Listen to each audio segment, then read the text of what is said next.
네, 이번에는 이슈 포커스 시간입니다. 오늘은 훈훈한 주식의 김지윤 대표 나오셨습니다. 어서 오십시오. 안녕하세요. 네, 안녕하십니까. 자, 오늘 IT 부품주 준비를 해주셨는데 먼저 업황부터 좀 분석을 해볼까요?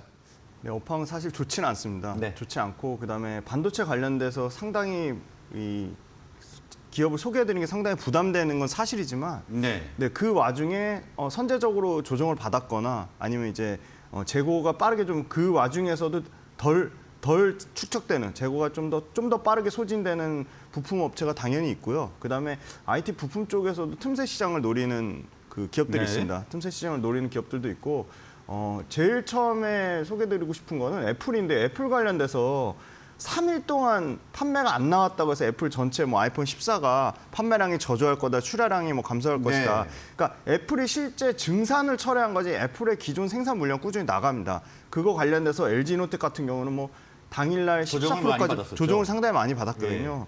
근데 사실 보면은 애플 관련돼서 가장 최근에 이제 JP모건이 나온 거 보면 애플 아이폰 14의 출하량은 여전히 시장 예상치인 5,200만 대를 초과한 5,500만 대 수준으로 나올 것으로 예상을 하고 있고요. 그다음 매출단에서도 애플은 아이폰 14가 본격적으로 판매되는 4분기에는 하나로 약 124조 매출을 기록할 것으로 예상하기 때문에 애플 관련돼서 LG노텍이나 BH 관련된 실적에 대한 우려는 상당히 과도하다고 보고 있습니다. 예. 네, 이제 최근에 IT 부품 업체들의 그 지수 대비 일단 먼저 그 상승률부터 보면 코스피가 한 10% 빠졌고 코스닥이 15% 빠졌는데 IT 업체들은 평균 12% 빠져서 지수보다 좀 다소 약간 선방했습니다. 약간 선방했고요. 그다음에 아비코전자라든지 고영이라든지 인탑스 같은 회사들은 최근에 지수보다 월등히 초과되는 상승을 보여줬고요. 네, 아비코는 많이 올랐네요. 네네. 그리고 지금 이제 출하량 관련돼서 10월 달에 나온 거 하고 4월 달에 나온 거가 격차가 17%까지 4월 달에 예상한 것보다는 17% 빠질 거라고 이미 IT 세트 전체에 대한 판매 전망치가 빠르게 하향 조정이 됐고요. 그래서 코로나 2년 동안 그 누적됐던 그러니까 소위 말하는 수요가 50% 증가됐기 때문에 지금 코로나 그때 제일 잘 나갈 때와 비교하면 역시 재고의 이슈는 있다. 유통 채널부터 세트 제조사까지 이 부품 공급사, 아웃소싱 업체, 소재사가 모두 재고 부담으로 작용을 했기 때문에 이 부분이 선제적으로 주가에는 좀 반영이 됐다고 보고 있습니다. 예. 물론 가장 그 소위 말하는 오더컷, 주문을 축소하는 거가 TV하고 모바일 쪽에서 심한데요. 이 부분은 서버하고 그다음에 소위 말하는 폴더블 폰과 애플의 아이폰에서 상당 부분 좀 벌크업을 좀 해주고 있습니다. 아이폰 관련돼서 계속 말씀드릴 수밖에 없는 게 신규 아이템이 공급된 지 얼마 안 됐기 때문에 이 아이템의 애플의 아이폰과 관련된 부품을 납품하는 업체들은 평균 판매 가격이 올라가고 있고 빠르게 시장 점유율이 상승을 하고 있습니다. 예. 그리고 가장 지금이 수급이 타이트한 업종은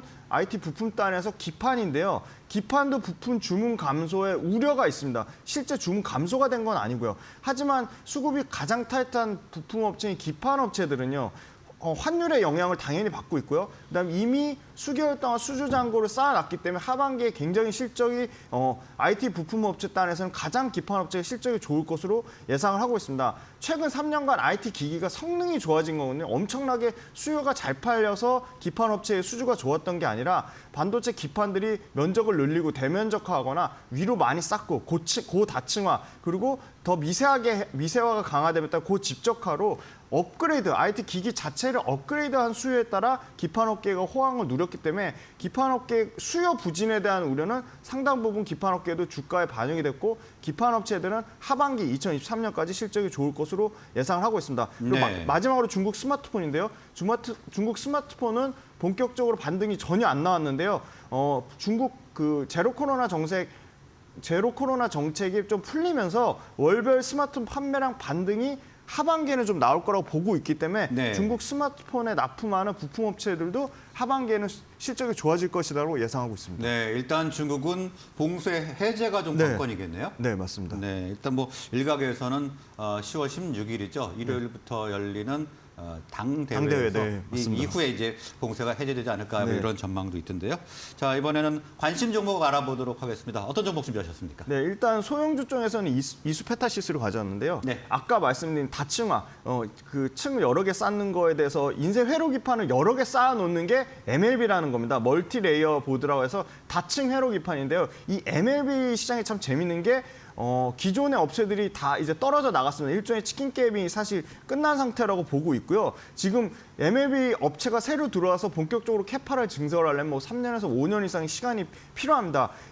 대표적인 업체가 일본 업체들이 많았는데 교세라라든지 히타치라는 업체가 다 대거 철수를 했고요. MLB 사업에서. 네. 국내에서 대대적으로 이 MLB 기판을 만드는 데는 대덕전자입니다. 근데 대덕전자 또한 반도체 패키지 기판, 그러니까 고부가치 기판 쪽으로 자원을 집중하다 보니까 이 MLB 시장에 기존에 살아남은 이소페타시스가 가장 좀 수혜를 받을 것이라고 보고 있고요. 네. 그래서 이 북미 쪽에 뭐 애플, 그다음에 인텔, 그다음에 마이크로소프트 물량은 계속적으로 확대가 되고 있고요. 그 외에 북미 쪽에서도 5G 통신 서버 증설에 관련된 통신용 MLB 기판의 물량이 확대가 될 것으로 기대하고 있습니다. 그리고 대만이 경쟁사인데요. 대만도 공격적으로 캐파를 늘리기는 좀 어려운 것 같습니다. 그래서 대만도 MLB 공급에 제한이 있어서 MLB 시장 자체가 굉장히 수요 공급이 타이트하다. 좀 그렇게 말씀드릴 수 있을 것 같고요. 네. 매출단에서는 30%, 영업이익단에서는 한 40% 가까이 증가를 할 것으로 예상을 하고 있습니다. 올해. 그래서 지금 실적으로 보면 PER 지금 전체 IT 부품 업체의 PER은 한 13배에서 15배인데 네. 이수페타시스는 지금 한 6배 후반이다. 그럼 많이 굉장히 저평가됐다고 보고 있습니다. 예.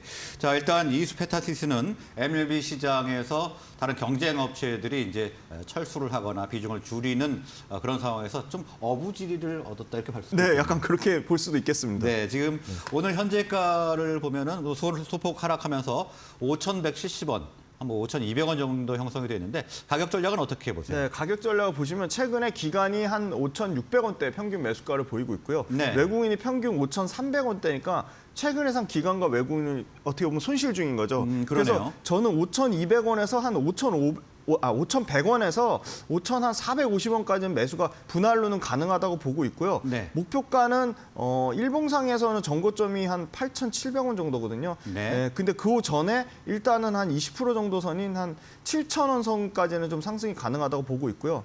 7,000원 정도가 넘어가면 7,100원부터 7,800원대는 소위 말한 매물대가 상당히 적거든요. 그래서 네. 2차 목표가는 한 8,000원까지를 다시 보고 있습니다. 예, 일단 매수가는 기관과 외국인의 평균 매수 단가 네. 정도까지는 매수가 가능하고요. 맞습니다. 2차 목표가는 8,000원까지 보시고. 네, 알겠습니다.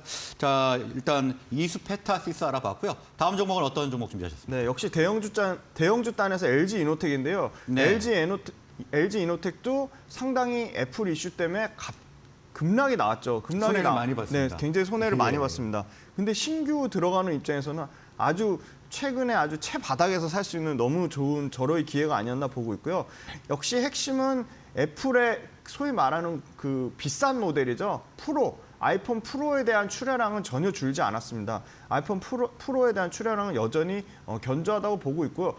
LG 이노텍 내에서도 애플에 대한 비중은 늘어나고 있다. 애플의 매출 비중이 50%였다면 60% 이상까지 확대될 거라고 보고 있고요. 네. 아이폰 14 자체 내에서도 자기네들도 프로 모델이 더 잘 팔리니까 프로 모델 판매 비중을 50%에서 65%까지 확대했다고 했습니다. 그래서 아이폰 프로 모델의 가장 큰 수혜를 받을 것이라고 보고 있고요. 그다음에 판매 가격이 비싸집니다. 아이폰 14의 프로 모델. 모델이 프리미엄 라인인 거죠? 네, 맞습니다. 네. 네, 그래서 거기에 프로 모델의 좀 특징적인 게 소위 말하는 메인 카메라의 화소수가 12메가에서 48메가로 화소수가 많아짐에 따라 평균 판매 단가가 비싸지고요. 그다음에 전후면으로 3D 센싱이 최초로 채택이 됩니다. 그래서 3D 센싱 채택에 따른 단가가 상승하기 때문에 P와 Q가 모두 증가하는 모습을 보이고 있고요. 네, 그리고 실적이 좋아지겠네요. 네, 맞습니다. 그래서 실적단에서 말씀 주신 대로 매출은 25%가 증가한 18조 6천억대를 예상을 하고 있고요. 네. 영업이익은 32% 정도 증가,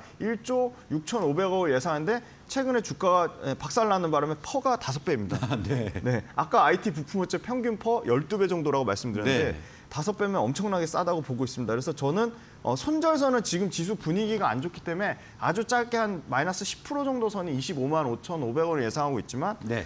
매수가는 현재 구간에서도 가능하다고 보고 있는데요. 네, 오늘 네. 28만 4천 원 정도네요. 네, 지금 가격대는 매수 가능하다고 보고 있습니다. 그래서 매수가는 26만 한 5천 원부터 28만 원까지 나눠서 분할로 매수하시길 권해드리고요. 목표가는 일단은 짧게 잡아서 한 34만 3천 원 정도를 보고 있습니다. 네, LG 이노텍의 펄을 5배 보는 게 굉장히 오랜만인 것 같습니다. 네, 맞습니다. 네, 일단 오늘 최근 주가 네. 빠지기 전에 펄을 보시면 한 8배 정도입니다. 네. 그러니까 상당히 많이 빠졌죠. 한 30% 정도 할인이 나왔습니다. 네. 자, 오늘 IT 부품주와 관련해서 LG 이노텍과 이수 페타시스 분석을 해봤습니다. 자, 오늘 말씀 여기서 마무리하겠습니다. 고맙습니다. 감사합니다.